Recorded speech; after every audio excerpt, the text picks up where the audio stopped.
Kag sa number 1, nag-resign na bilang House Speaker si Martin Romualdez sinila mga hapon. Samtang mga 6,000 ang ginapaabot magatipon sa Domingo para sa indignation rally kontra sa isyu sang korapsyon nga ginaatubang sang pungsod sa karon.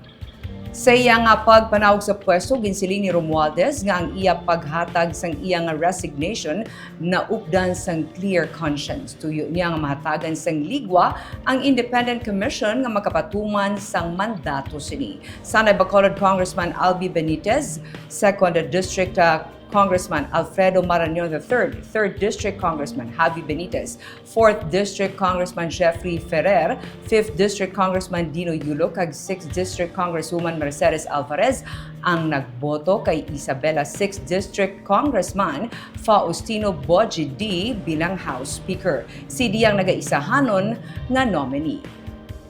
Samtang sa press conference nga ginpatigayon sang 1C o kunang One Negros Ecumenical Council nga ginatapuan sang nagkalain-lain nga mga sektor nga nagalakip sang simbahan, civil society organizations kag mga progressive groups magatipon sa South Capitol Road ang grupo. Magasugod launa sang hapon ang marsya padulong sa NGC replica sa Bacolod Public Plaza sa Domingo. Ang indignation rally nga nationally coordinated ang magasugod las 2 sang hapon. Sa tunga sang ginatubang kontrobersiya angot sa flood control projects lakip ng budget insertion kung sa diin trilyon sa natula bangod sa korapsyon, ang paglunsar sang 8 trillion march, mahiya kayo, ikulong na ang sabat sang grupo. Sino kay Father Arman Onion, ang provincial coordinator sang 1C, hindi pro Marcos o kung pro Duterte ang grupo.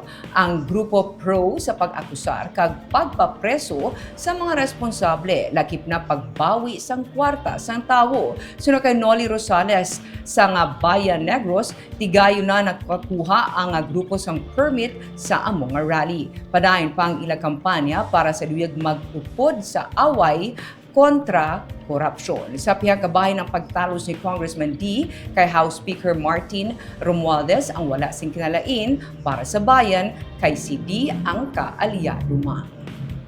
Kaning panawagan sa aton simbahan sa nationally coordinated ining aton niya nga kwan September 21 March. Panawagan niya mahuya kamo, ikulong na kayo. Ay gindugan na mo, iuli ang kwarta sa tao. Mga 6,000 na ang mga, pero until now sige kami educate from the grassroots para mas papadamo pa naton kag sa buwas nga adlaw marikorida kita para ipabalo sa public na kung sinong init na, sinong itisboso sa korupsyon, sinong akig na sa sining grabe nga pangawat. So, dapat magaupod, magasuksok lang kita sang white t-shirt. Kung wala sang white t-shirt, mahimo kita white ribbon.